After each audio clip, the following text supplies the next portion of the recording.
Those who would seek to do violence against peaceful American families are finding that they have met their match in Minneapolis, Minnesota.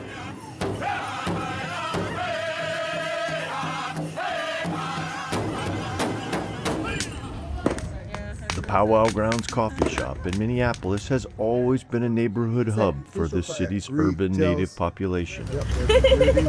Today, it's more. It's a supply and security center for a community riven by fear after federal immigration police swarmed into town in early January.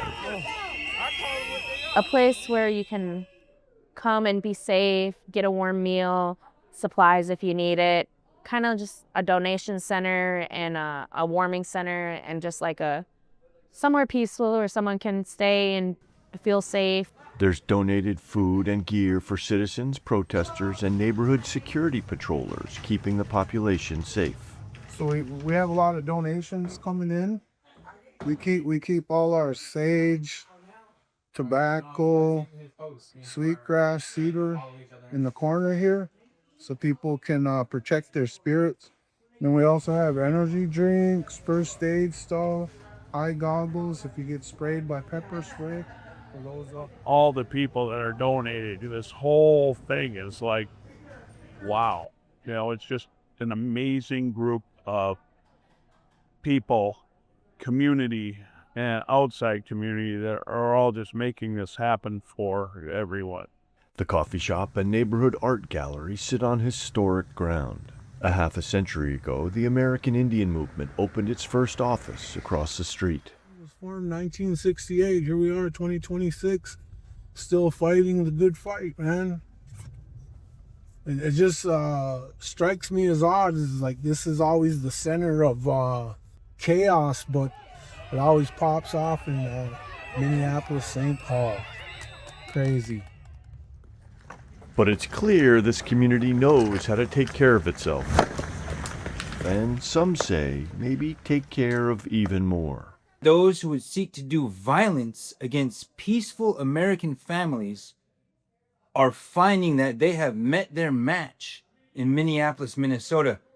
Because there are Native people here, we know what it's like to be free. We know freedom in a different sense of that word. And all of America is welcome to know that freedom that we know. Powwow Grounds is the source of light. It is a source of light for those in Minneapolis who want to ensure the safety and the sanctity and integrity of the United States Constitution. In Minneapolis, Minnesota, I'm Stuart Huntington for ICT. It's been 1 year since Donald Trump took office for the second time. We spoke with two leaders, one Democrat, Kansas U.S. House Representative Sharice Davids, and one Republican, former congressional aide Michael Stopp, to assess the president's performance as it affects Indian country. Donald Trump's first year in this second term that he is president has been long. It has... I would say that it has caused a lot of stress and consternation for folks in Indian country for a lot of different reasons, including everything from the difficulty that tribes are having with some of the programs that have existed for a long time. But there have also been, at least in the work that I've had the chance to do here in Congress, we've been able to push back and stop some of the things that the administration has tried to do, really working with tribal leaders and tribal advocates to make sure that I'm aware and other members of Congress or senators are aware of the different ways that this administration has taken actions that would actually be damaging to Indian country. And so it's been a real work in progress. It's been a long year, but some of the efforts to try to reduce down tribal programs and eliminate some of those positions, we've been able to push back and stop that from happening. What Donald Trump said when he was running for office was he was going to shake things up. Things were going to be different. And we've seen that in all areas of government. Some trying new things, some enforcing laws in ways that haven't been seen before. In some ways, they've been good. In some ways, they haven't. Other aspects of the Trump administration, I think, have gone well. They are looking at making changes inside the bureaucracy to make the bureaucracy more respondent to the constituency, which I think is very important, looking for waste, fraud, and abuse. I think that is important for every American citizen, but especially for the limited resources we see in Indian country. They are also looking to bring about new policies, including new ways for. I know that the Department of Interior and BIA is looking at a new policy about how to apply for grants to make sure that process is more streamlined, that Congress gets information back more quickly and is better measured, so we can know what grants are working and what's aren't, and that tribes actually find the process more transparent. David's pointed to successes she's had in Congress, working to strengthen educational programs that were targeted by the administration. There have been areas where we've been able to really push back, and actually restructuring of Bureau of Indian Education, some of the efforts to talk about even some of the tribal justice programs, other things that happen through the BIA. Some of those things we have, through working with some of the Republicans who are in the House or the senators, who understand Indian country a little bit more. We've been able to help them help the Trump administration understand that this is, first of all, it's not just bad policy. It also violates the federal trust responsibility. It violates some of the treaty rights that exist that tribes have. And so, I'm not going to sit here and pretend that everything has worked out. And, every decision that the administration is trying to make, that we've been able to stop everything. But I do think that because Indian country has been so good at advocating over the years, we have some folks who actually understand when you talk about the Bureau of Indian Education, that's rooted in treaty rights. That's not about, this effort that they have, their purported effort to address diversity, equity, and inclusion and that sort of thing. Stott pointed to some benefits he sees coming on the healthcare front. I also know that we have a friend in Secretary Kennedy at HHS that we're going to see significant changes in IHS and health policy in Indian country. He's taken it on as a personal mission for himself. A good friend of mine, Mark Cruz, who is senior advisor there to the secretary, is working hard to make sure that we're seeing improvements in healthcare. I hear what's funny to me is I hear folks saying, we've never done it that way. We've always done it this way. Why are we making changes? Well, because it hasn't worked in the past. So we're trying something different. I'd much rather have your good feedback about what it's working, it's what not working, not just don't try it. I think there's a lot of interest in making Indian country healthy again, just like everywhere else. And that is something that the secretary has said over and over again as a priority of his. And we'll let Representative Davids have the last word. I got to say that for Indian country, we don't want to have to be good at some of this stuff, but Indian country knows how to navigate and try to work with the federal government whenever we can. Travel has always provided me a space for self-reflection. Yat a Pauly Denetclaw Yunishya. I am here in Wampanoag territory in Mashpee, Massachusetts. During a springtime visit, I learned about their history, culture. This plant here, it's one of those medicines that's good for what ails you. This root. You smell it? Language. Nanapiman means our waters as an English translation. Traditional foods. That's your finished product. And environment. I grew up on my traditional homelands in the high deserts of New Mexico and had never been to the eastern woodlands. Sitting on a boat with Buddy Pocknett, Sagamore of the Mashpee Wampanoag, I realized how vastly different our worlds were. Pocknett took us out on the shallow waters of Papanesset Bay in what is now known as Cape Cod. He joked about how he wasn't going to tell us where he harvested scallops. He said he'd take me fishing for tuna one day.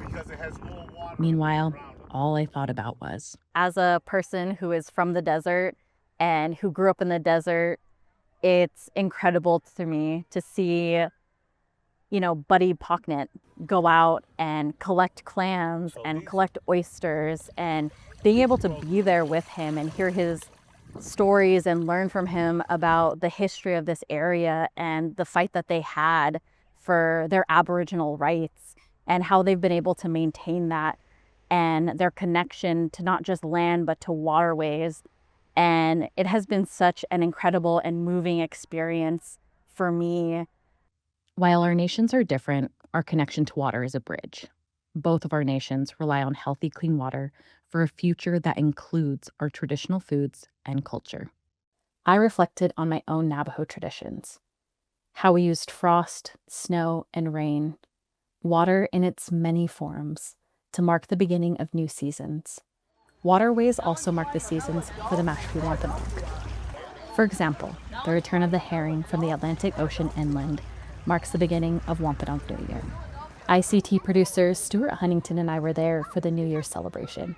Right now, we have the kids playing in this waterway, and they're here to catch their first herring, which folks tell me is a rite of passage here.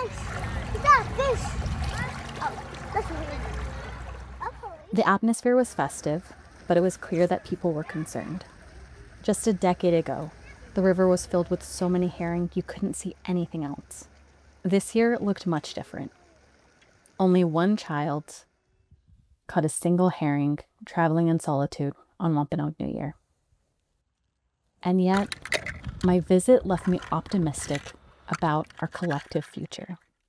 It's just so beautiful to see such a thriving Indigenous community. They were part of First Contact, and so to just be here and see what they've been able to protect is beautiful. Oh my gosh, that is so good. I'm Pauly Denetclaw for ICT.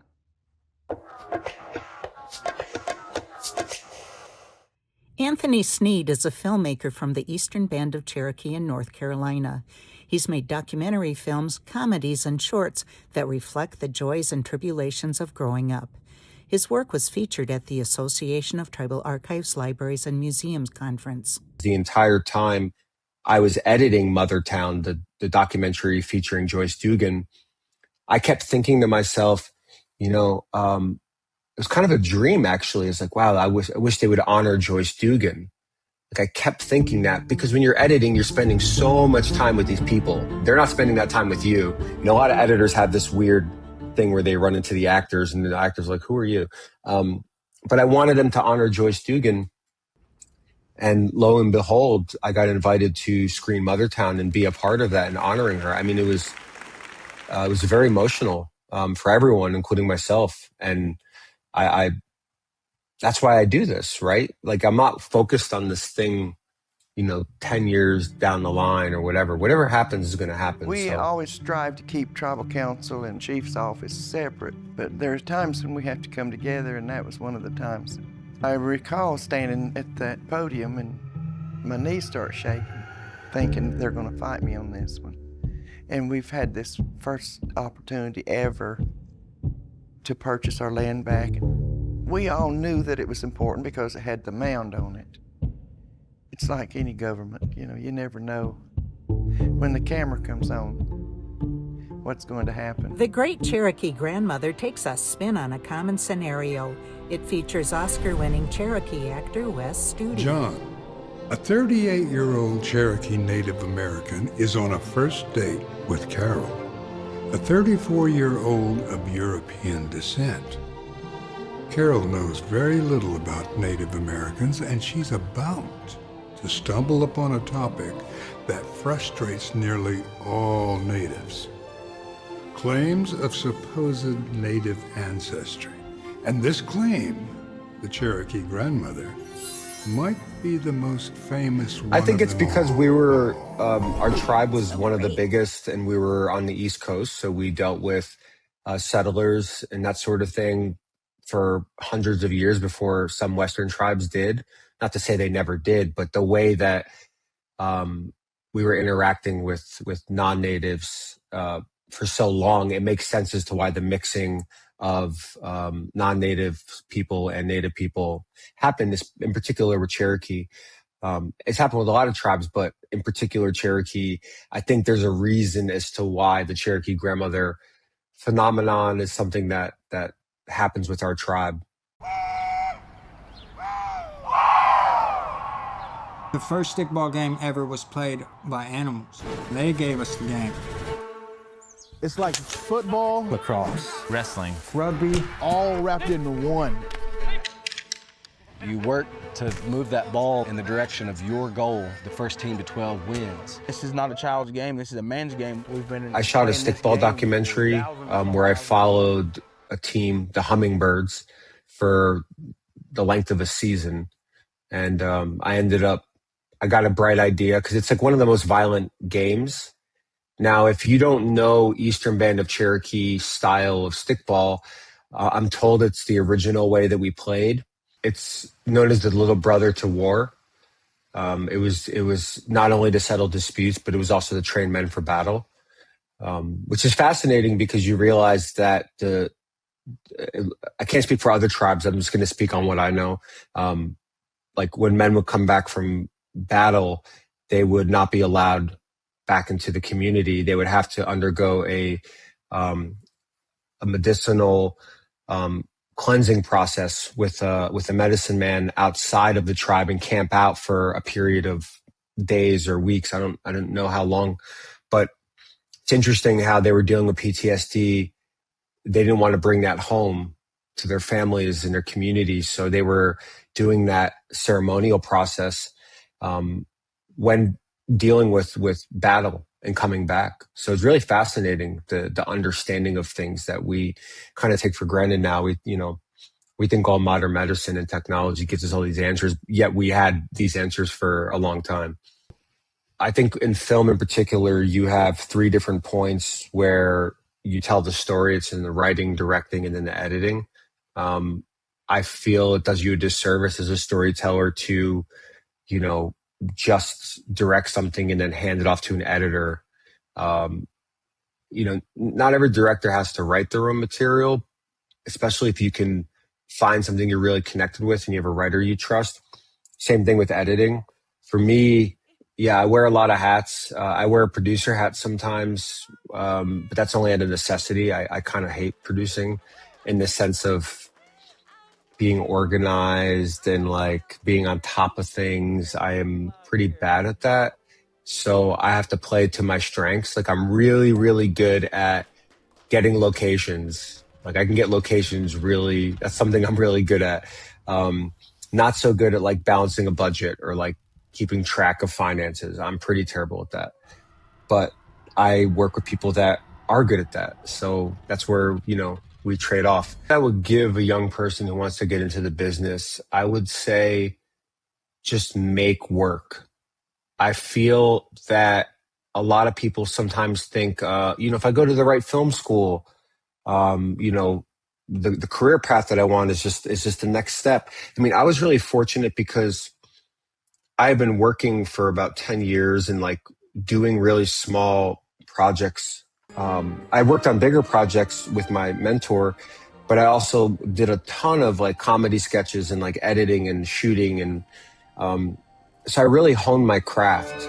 So I would say to a young kid, it's follow your instinct, make things that you want to see as a fan, and develop a network of people. For me, it was really, I had to go to school to develop that network.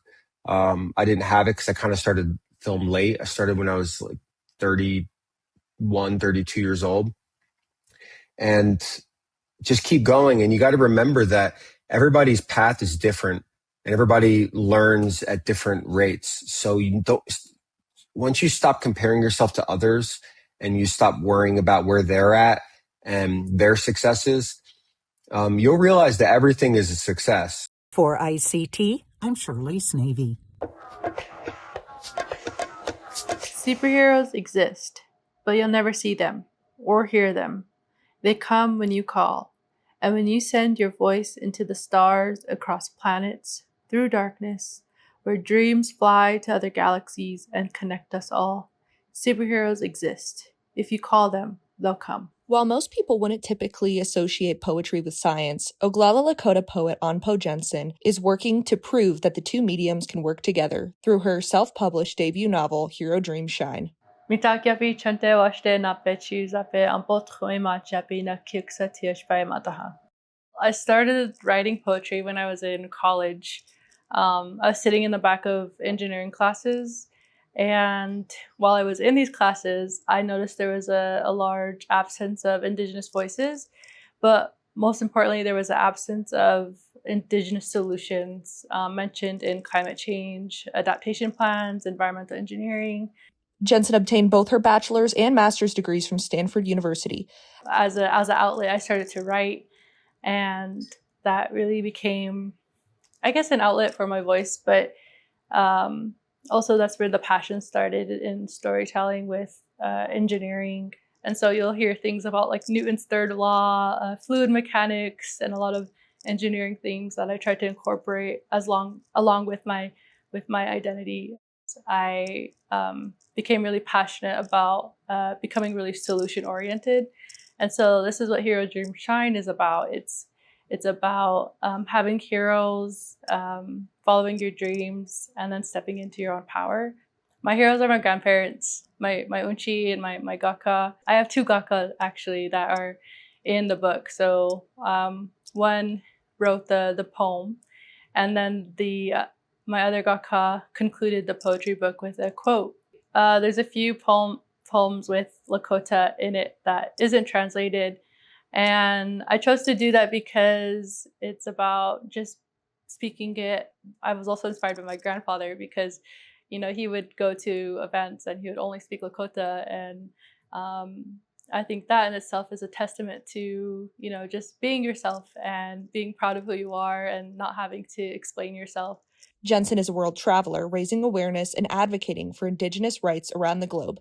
Jensen has previously delivered testimony on the United Nations floor, testimony that led to formal policy recommendations on Indigenous language and health from the UN Permanent Forum on Indigenous Issues. I really wanted to strengthen that sovereignty, or I guess utilize the sovereignty and go abroad and continue that legacy that Lakota people have had internationally.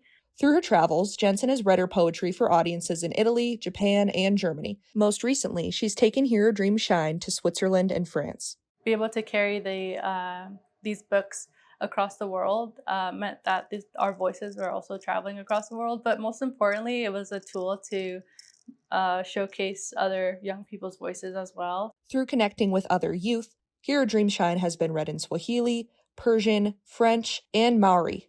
Like, the essence of Hero Dreams Shine is that we don't allow barriers to stop us, and we are the ones to create our path. The book was written over the course of several years and is completely self-published, something that Jensen said she hopes can inspire other Indigenous authors.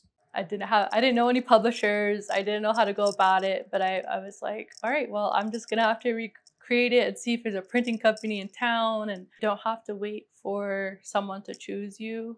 This book is really important to me because it really shows me that it's important to stay focused on our goals and who we are, and that will take us across the seas, it'll take us to other countries, it'll take us further than we could imagine. Hero Dreams Shine is available for purchase at onpojensen.com. For ICT, from Oceti Shikoe Homelands, I'm Amelia Schaefer. Others play small, you expand and make yourself as big as you need to be to answer your wildfire whisper of a dream.